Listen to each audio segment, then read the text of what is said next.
And I had such a great month, and I can't wait to share it with you guys. That's how you achieve your goal, your goal in a short amount of time, is that you are hammering in on this goal. You are staying focused on it for 12 weeks. You are working on it every single day for 12 weeks. And I honestly don't know. I need to think about this really hard. I feel like she'll be my next month's favorite. But anyway, Joyce is this month's favorite. I know, so it's done now when we're into February and we're loving it here. We're loving it. I don't know about anybody else, but I am so excited for this reset. January is over, February is about to begin, and I had such a great month, and I can't wait to share it with you guys. So let's jump right into my February monthly reset. So I have my computer here with me, and I'm going to share some things with you about the month. I have a little template here within my Notion, and it has my reflection in it. So I'm going to start there. I always reflect for the month. I have a little saying. It's called get clear, get current, and get creative. That is what I do for every monthly reset. I've actually already gotten clear. I have decluttered my room. I have decluttered my digital spaces as well. If you want to see a little bit of that, I'll link a video down below that kind of shows you what I do. And I also have a declutter video that I just did recently. But in this video, we're just going to jump right to the next section, which is get current. And we're going to start with my reflection for the month of January. In my template, I have this area that tells me what the season is. That's just something I wanted. And then I rate my month. And I'm giving January a 5-star. Can I just tell you how such of a good month I had? I cannot explain. I cannot explain. I had such a good month. I had such a good month. It was so good. But anyway, you're gonna see why it was so good as we continue on with the monthly reset. The one word to describe this month: intentional. I was intentional all month long. I had plans, I had guides, I had lists, I had to-dos, I had events, I had all the things, and I checked off almost all the boxes. I mean, I'm not perfect, but I had a really good month, and I'm so excited to just keep going with this energy. 2024, with this 2024 energy. I'm so excited. Memorable moments of the month of January. Hitting another milestone on my YouTube channel, which was I made it to 800 subscribers. I literally got to 700 and then 800, I believe both in the month of January. They happened like within a week of each other. And it was because of a video that I did that did really good on my channel. So I really loved that, hitting that milestone, and then deciding I'm never going to be a girlfriend again. Yeah, so I have a video on this. It's like a get ready with me where I'm just chatting with you and like telling you about why I've decided this. About that video, it'll be after this video. So it'll literally be the next video after. So you're gonna have to subscribe so you won't miss it. Okay, it'll be the next video. I got you. So what I learned in the month of January is to be disciplined in all things.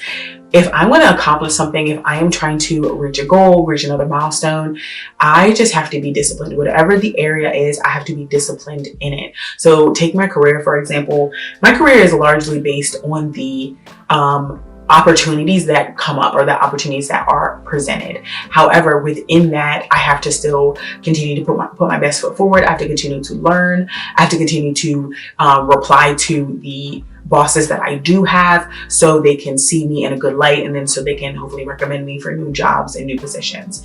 But all of that comes down to being disciplined every single day in my work, making sure like in my job, in my position, I'm doing what I'm supposed to do, and never losing sight of that, never losing sight of it. Like, of course, there's days where I'm tired or I'm dragging a little bit, not feeling 100%, but that doesn't mean I don't do 100%. So once I realized that, or came to that realization this month, it was the cheat code for me. It was literally what set me off. And I was just like, I can apply this type of discipline, the discipline that I take in my fitness journey, and I can apply this to everything. Every area of my life where I'm struggling and I want to get to the next level, apply a little discipline, apply a little pressure to myself so I can be the best I can be. I can be just top tier, glow up in effect, 2024.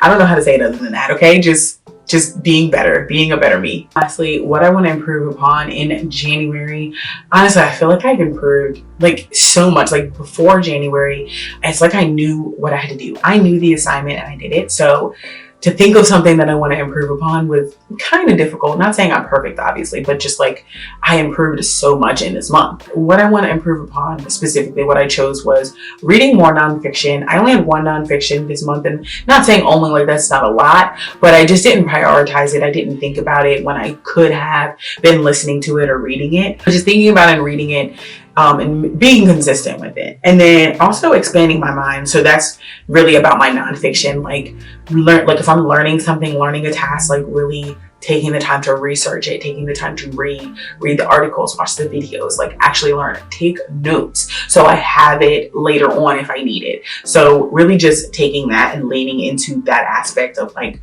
research and growing and expanding. All right, so now we're going to review my goals. If you don't know, I have a 12-week year that I'm currently in. It started on December 26th and ends on March 18th. So I'm actually through the first 4 weeks. So this is also kind of a 12-week year update where I'm gonna show you my first 4 weeks and how I did.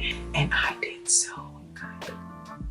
I did so good. I did so good. Anyway, so my 12-week goals are to lose 10 pounds. I am someone who prioritizes health and fitness. Save $1,000 for my emergency fund. I am someone who makes a smart financial decision and is always saving money. And then increase my average watch percentage by 5%. I have a successful YouTube channel. Now this goal I've actually made because of my last video. So I need to revamp it. So honestly, I think I'm going to bump this up to 15%. And then when I get to the end, I obviously have a beginning number. And then when I get to the end, I have an end number. So we'll talk about that. But if you don't know about the 12-week year, I do have plenty of videos of this on my channel. But down below, I will link the 12-week year summary, summarizing how to set and achieve goals within 12 weeks. Here are my strategies. So I have strategies for each goal. So for my fitness goal, the 3 strategies I'm working with are do 3 workouts a week, stick to an eating plan, and 1 day a week of stretching. For my financial goal, I have do a monthly and a weekly budget, get cash every week, save $80 a paycheck for my emergency fund, save dollars in a jar consistently. The thing is like just a fun little savings challenge. Lastly, for goal 3, for my business goal, I have analyzed my YouTube analytics weekly, research the best ways to increase watch time, have YouTube planning sessions for my content weekly, and add bookish content to my channel. So I have done all these things in a way, but with the strategies, it's about creating weekly tasks to make sure you're working on your goal every week. So these are my goals for week 1. And as you can see, I achieved 85%. Now that's the thing about the 12-week year. For you to achieve your goals in 12 weeks, you have to hit a completion rate for the week of 80 to 85% or more consistently to achieve your goal. I think it's actually 85% or more within the book. So what I do is I take my goals, and that is what these little task lists are down below, and I just separate them out by weeks. So the first week I had 85%, so good. I set my intentions for the week. I made a meal plan. I did my weekly budget, my January budget, planned my January videos, published 2 bookish shorts, and then published 2 productivity shorts. So the only one that I didn't do is the last one, but everything else I did, and that's why it's checked off. So week number 2, I had a 72.7%. Now this isn't the best. This isn't the best. However, I did really good. Like last time I did a 12-week year, I literally was hitting 50% every week. That's a no-go. That's a bad one there. But we did better, okay? So as you can see, only thing I didn't do is review my analytics, I did not post 2 productivity shorts, and I did not post on my IG stories every day. This is just something I'm doing to hold myself, like to keep myself present in the goal. And that's the big thing about the 12-week year, is that's how you achieve your goal, your goal in a short amount of time, is that you are hammering in on this goal. You are staying focused on it for 12 weeks. You are working on it every single day for 12 weeks. You have no time to lollygag. And that's also why it's important to make sure you hit the 85% or more in your weekly tasks. But as you can see, week 2, I slacked just a little. Week 3, I had a whopping 90%. I am so proud of me. So proud of me. So once again, setting intentions, creating an analytics page in my Notion. So I wanted a place to put the analytics that I was researching, looking at, digesting, researching, really, that I was looking at to help build my channel. So I wanted to like put them what they were so I could also see how they change from week to week. Stretch 3 times this week. I didn't hit this because I hadn't realized, and I mean, I guess I kind of did realize I wasn't going to the gym, but I wasn't going to the gym for a long time. It had actually almost been 2 months. And so then I wanted to jump back in and I was like, okay, 3 times. And you have to watch my fitness video where I can explain why I hadn't been going to the gym, but I couldn't go back 3 times, like in the first week of me going back. So that didn't happen, as you see. Have a save a set amount, do a weekly budget, get cash, write a meal plan, 2 book of shorts, 2 productivity shorts, and post on my IG stories every day. So this week was really good. The only thing I didn't do is the stretching. That was week 3, and week 4 was okay, 70%. I didn't stretch 3 times. I didn't fill out my analytics tracker, and I didn't work out not once. So I had another rough week. 5 is another really good week. I got 90% in this week. As you can see, I did everything but post 2 shorts. I only posted 1 short last week. So I need to just get back on that, make sure I'm paying attention to my goal. Like, it would be amazing if I hit 100%, but as I go, a little bit more complicated with my weekly tasks because I really just want to push myself. That's, like I said so many times, that's the biggest thing about the 12-week years. You're pushing yourself, staying alert, recognizing the goal and really pushing yourself to make it. Week number 6 actually starts today for me. So these are completely empty. So I'm just going to go over my goals for this week. So instead of at this portion, a lot of people would go over their monthly goals because I have 12-week year goals. I don't do that. I just go over my weekly goals. So first is I want to do a specific short, which is editorial or content calendar short. I want to do 2 bookish shorts, 2 long form videos, track my food for 7 days straight, fill out my analytics tracker, get cash, 1 day of stretching, 2 days of lifting, research more help content for my YouTube channel, and finalize my trip budget. So as you can see, these weekly tasks are more convoluted. Is that the word? They're more in-depth than they were in the beginning of when I first started. Like, I kind of start with a baseline and then I go from there and I kind of just build on it, tweak it, change it, make it a little bit different based on how I'm going about reaching my goal. At the end of the day, it all goes back to my 12-week year goals, but whatever strategy I'm within or creating a task within, that's how I create that task or the weekly goals for the week. Of course, I track it within my Notion. If you haven't seen my Notion tour video, I will link that below. But I just did a Notion tour and I pretty much, on my Notion, I do my content calendar,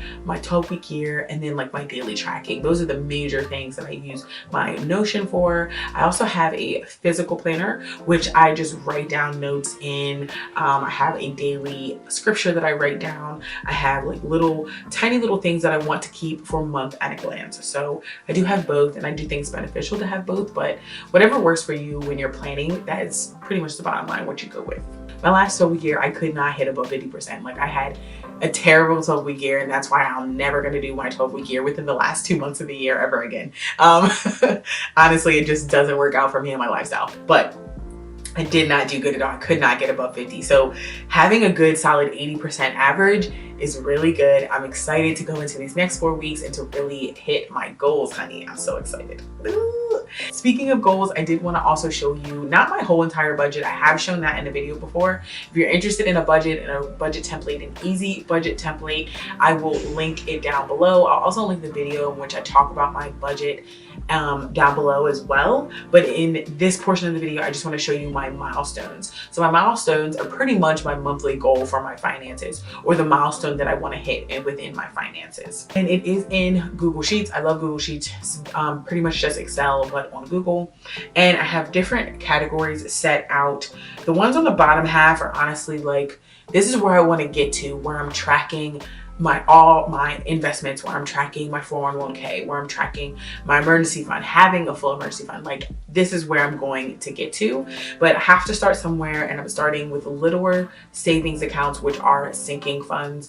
If you don't know anything about cash stuffing, a sinking fund is just an area where you could just put extra funds to save up to one specific goal.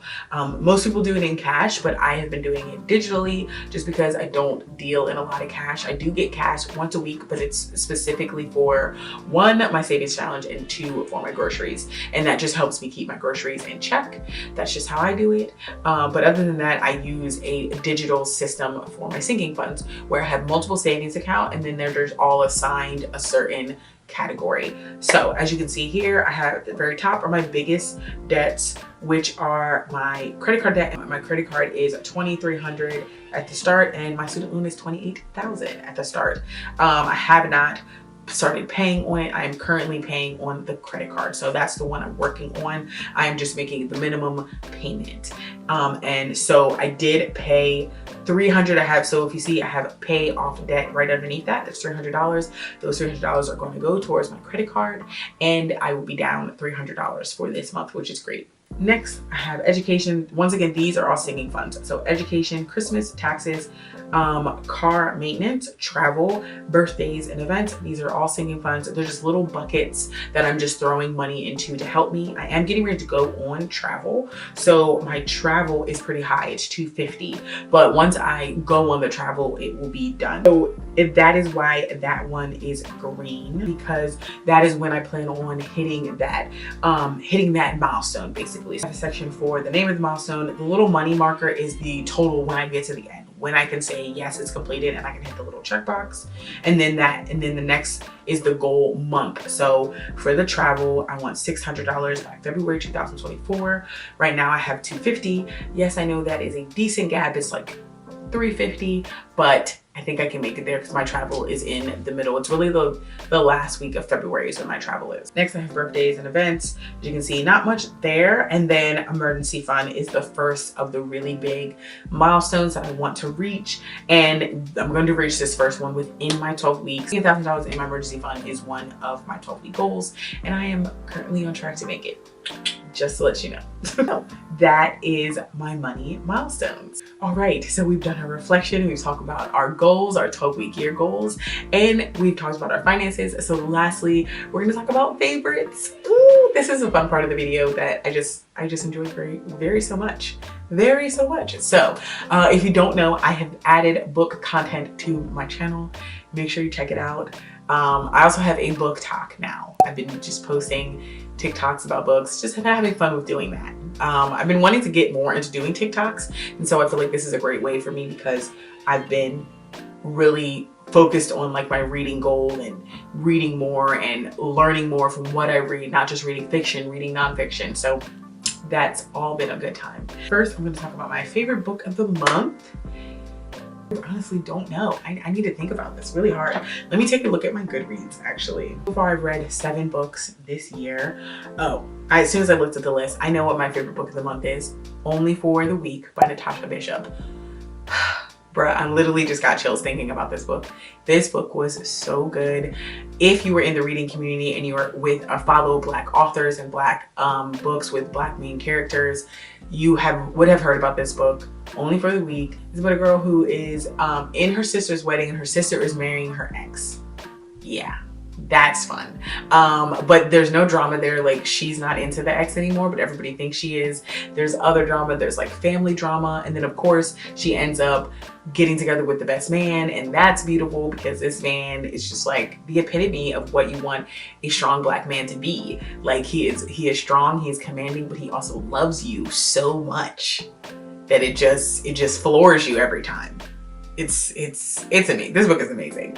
This book, 5 stars for me. I am going to buy this book. I literally read it on my Kindle because it's available on Kindle Unlimited, but I literally am going to buy this book. And I usually never feel that way about books, like, oh, I read it on my Kindle, it's cool, I don't need it. This book I need because I'm going to read it again. It was so good. Oh, it was so good. I read 7 books this month. I will have a reading wrap up for January, so I'll go through those 7 books when when I have that reader and you're not following me on Goodreads, make sure you check out my link down below. I do keep it up to date with the books that I'm reading and the books that I'm interested in and all that kind of stuff. So, because it's super fun to me. I just love it. And for my favorite YouTuber for the month, we're gonna go with Joyce Wesley. I just love her. I love her vibe. I love her laugh. She's old. She's like, I want to say an older millennial, but I'm an older millennial. Like, so I know she's my age. I know she's upper 30s and she has 3 kids and she loves to read. And she works, I think she works part-time. She's like, from what I discern from her videos, she's married and she loves to read like mainly contemporary romances and thrillers, mysteries, stuff like that. So not saying the same genres as me. There's another girl that I have been watching more recently. Her name is Bethany Noel, maybe.